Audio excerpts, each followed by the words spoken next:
자, 이번 시간에는 while문과 함께 아주 잘 사용되는, 사실 저는 이걸 더 좋아합니다. 또 다른 문법을 살펴보겠습니다. while문 대신 사용할 수 있는 문법입니다. 자, while문은 어떤 문제점이 있어요. 요 로직상에서 봤을 때. 자, 보세요. while문은 크게 세 가지 부분으로 구성되어 있습니다. i라고 하는 변수, 즉 언제까지 반복할 것이냐에 대한 기준점을 제공하는 저 i라고 하는 변수를 초기화하는 부분이 있고요. 또 하나는 반복적으로 실행될 때마다 i의 값을 갱신해주는 이 반복 실행이라는 부분이 있고, 그리고 또 하나는 반복을 계속 진행할 것이냐라는 것을 체크하는 이 반복 조건이라는 이 세 가지의 부분으로 구성되어 있습니다. 그리고 실제로 코딩을 하다 보면 결국에 이 세 가지를 언제나 사용하게 되는데, 그 얘기는 뭐냐면 이 세 가지를 하나의 문법적인 요소로 결합시켜 놓는다면 또 보기도 편하고 오류가 발생할 확률도 줄어들 수 있다는 겁니다. 자, 보시는 것처럼 여기 있는 이 코드는 이 각각의 세 가지의 덩어리들이 서로 떨어져 있습니다. 그래서 i를 여기다가 선언했지만 여기에 엄청나게 많은 프로그램 코드가 이 안에 들어갈 수도 있겠죠. 그리고 i를 반복적으로 증가시키는 이 부분에서도 코드가 여러 개가 들어갈 수가 있습니다. 아주 길어질 수가 있다는 거예요. 그 얘기는 뭐냐? 자, 이렇게 필수적으로 자, 이 안에 뭔가 다른 코드가 들어가 있다고 생각해 주세요. 자, 이렇게 서로 밀접하게 연결되어 있는 이 구성 요소들이 서로 멀리 떨어져 있다는 것은 여기에 이것들과 관련되어 있는 i 값을 뭔가 수정할 수 있는 다른 코드가 들어갈 수 있는 여지가 있다는 거죠. 누군가가 이 안에서 i를 뭐 다른 의미로 사용을 한다면 어떻게 될까요? 이런 식으로 i의 값을 마음대로 다른 값으로 세팅을 했다. 그러면 이 반복 조건이 달라지기 때문에 우리가 원하지 않는 결과가 만들어질 수 있다는 거죠. 그리고 코드의 가독성을 봤을 때도 보시는 것처럼 i의 값들이 이렇게 서로 떨어져 있을 때 i의 값을 찾기도 쉽지 않고 눈으로 보기에도 너무 지저분한 느낌이 드는 거죠. 자, 그래서 우리가 자주 사용하는 이 패턴을 하나의 문법적인 요소로 만들어 놓은 것이 있는데 그것이 바로 for입니다. 자, 그러면 이 코드를 for문으로 한번 바꿔볼게요. 자, 우선 정리를 좀 하죠.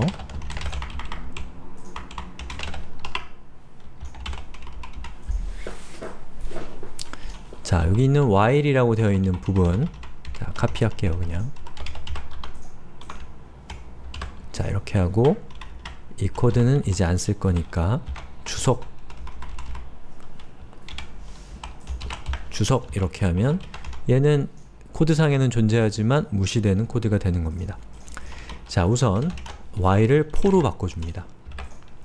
그리고 for문은 세 가지의 구성 요소, 즉 초기화, 반복 조건, 그리고 반복 실행이라고 하는 이 세 가지의 구성 요소를 요 괄호 안에다가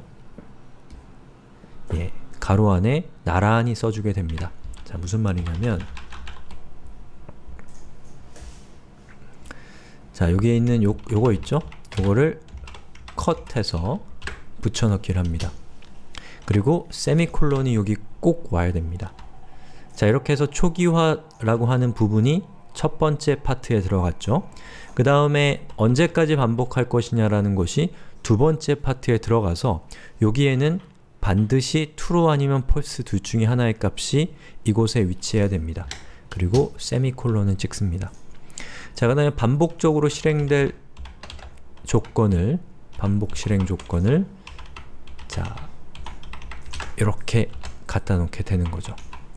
자, 어때요? 위에 있는 while문과 밑에 있는 for문 비교했을 때 for문은 하나, 둘, 세 줄로 끝나는데 while문은 하나, 둘, 셋, 넷, 다섯 줄, 더 많은 코드가 필요하고 더 많은 라인이 필요하죠, 정확하게는. 그 다음에 반복적인 작업을 실행할 때 반드시 필요한 이 세 가지 구성 요소가 포문이라고 하는 저 체계 안에 이렇게 묶여 있기 때문에 가독성도 좋고 중간에 어떤 문제가 발생할 확률도 현저히 줄어든다는 것이죠.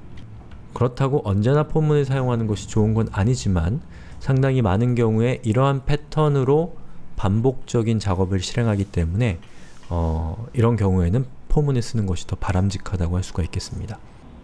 단점이 있다면 이 각각의 구성 요소들, 이 세 개의 구성 요소들이 어떤 순서인가에 대해서 여러분들이 기억하고 있어야 된다는 것이죠. 자, 실행을 시켜볼게요.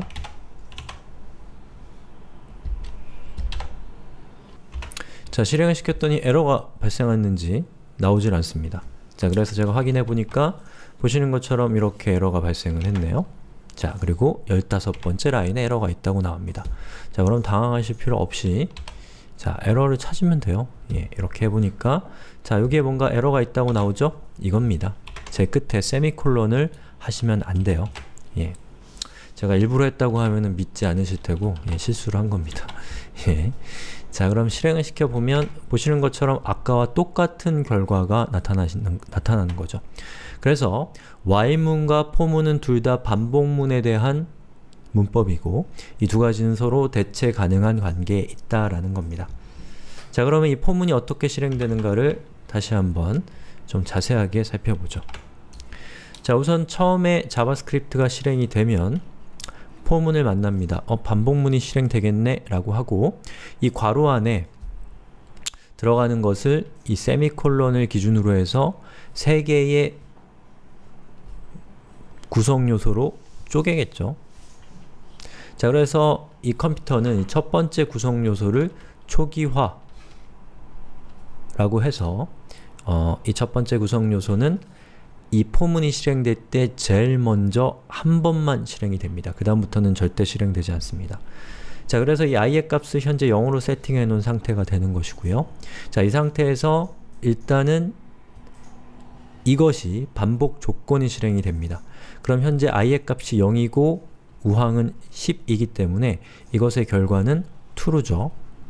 자, 그래서 얘가 true가 되면서 이 밑에 있는 이 코드가 실행되게 되는 겁니다. 그래서 여기에 있는 i의 값이 0이 돼서 coding everybody 0 줄바꿈이 화면에 출력이 된 것이고요. 그래서 여기 있는 이 블록 안에 있는 내용이 다 실행이 되면 그 다음에는 어디가 실행이 되냐면 자, 여기 반복적으로 실행되는 이 부분이 실행되도록 약속되어 있습니다. 그래서 i가 현재 0인데 0 더하기 1이니까 1이 돼서 i의 값은 1이 됩니다. 그 다음에는 바로 반복 조건이 실행이 돼서 현재 i의 값은 1이고 우항은 10이기 때문에 얘는 true죠. 자, 그러면 반복문이 또 실행이 됩니다. 그리고 이렇게 얘는 1이 돼서 실행이 끝까지 다 되면 다시 얘가 실행이 돼서 i의 값을 2로 만들고요. 2와 10을 비교한 결과가 true가 되는 것이죠. 그래서 이게 쭉 반복이 되다가 언제까지 그렇게 되냐면 자, 9, 10, true까지 가고 그리고 i의 값이 여기 실행이 다 된 다음에 i의 값이 i의 값이 10이 됐을 때 10과 10을 비교하죠. 그럼 false가 되기 때문에 이것은 이 부분이 false가 되면서 반복문이 종료되면서 이 중괄호 바깥쪽에 있는 내용이 이제 실행되기 시작하는 거죠. 자, 그래서 여러분이 포문을 쓴다는 것은 결과적으로 코드가 이렇게 쭉 실행이 될 때 while문도 마찬가지예요. 포문을 만나게 되면 여기 있는 요 조건에 따라서 이 while문에 있는 내용이 계속 반복되다가 이 조건이 만족되지 않으면 그때 포문 바깥쪽으로 빠져나가서 나머지 코드를 실행하게 되는 겁니다.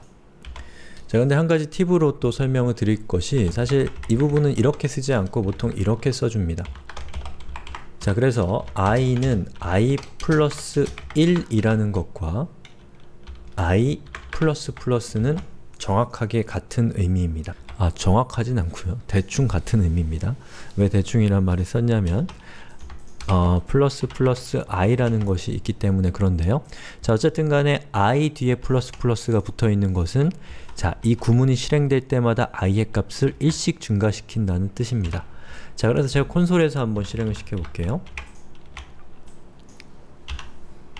자, 여기 i가 현재 0입니다. 근데 제가 i 플러스 플러스라면 i의 값이 뭐가 되어 있을까요? 1이 되어 있습니다. 자, 그리고 제가 i 플러스 플러스하고 i의 값을 출력해보면 i의 값은 2가 되어 있어요. 즉, 실행할 때마다 i의 값이 1씩 증가하는 겁니다. 자, 그러면 현재 i가 2예요. 자, 다시 0으로 할게요. 자, 이 상태예요. i가 0인 상태에서 제가 플러스 플러스 i를 하고 이렇게 하게 되면 i의 값은 1이 되고 플러스 플러스 i를 하고 실행을 시켜보면 2가 됩니다. 똑같아요. 똑같습니다. 그런데 뭐가 다르냐면 자, alert 하고서 플러스 플러스 i를 했을 때 결과는 3이 되죠? 4가 되죠? 5가 됩니다. 6이 되고 자, 그런데 현재 i의 값이 0이라고 했을 때 alert i 플러스 플러스를 하고 실행을 시키면 0입니다. 제가 i의 값을 분명히 증가시켰는데 0이 나왔어요. 자, 이 상태에서 다시 실행을 시켜보면 1이 돼요. 2가 되고요. 뭔가 한 단계씩 늦어지는 느낌이 들죠? 자, 그래서 i 플러스 플러스와 플러스 플러스 i는 거의 비슷해요. 1씩 증가시킨다는 점에서 비슷한데 자, 이건 뭐냐면 얘를 실행을 시키면 i가 0인 상태에서 i 플러스 플러스를 하면 이곳에 숫자 0이 옵니다. 그리고 이 alert이라고 하는 이것이 실행된 후에 i의 값이 1이 증가해요. 결과적으로 증가하는 거지만 얘를 사용하는 그 순간에는 기존의 값을 사용하게 된다는 겁니다. 반대로 만약에 여기다 쓸게요. i는 0. 자, 이렇게 코드를 작성하면 i가 현재 0인 상태에서 이걸 실행하면 얘로 인해서 1이 증가돼서 경고창에는 1이 뜹니다. 그래서 앞에 i 플러스가 있으면 사용할 때 i의 값을 증가시키고 걔를 사용하는 것이고 i 뒤에 플러스 플러스가 있으면 기존의 값을 사용하고 걔의 i 값을 1 증가시키는 겁니다.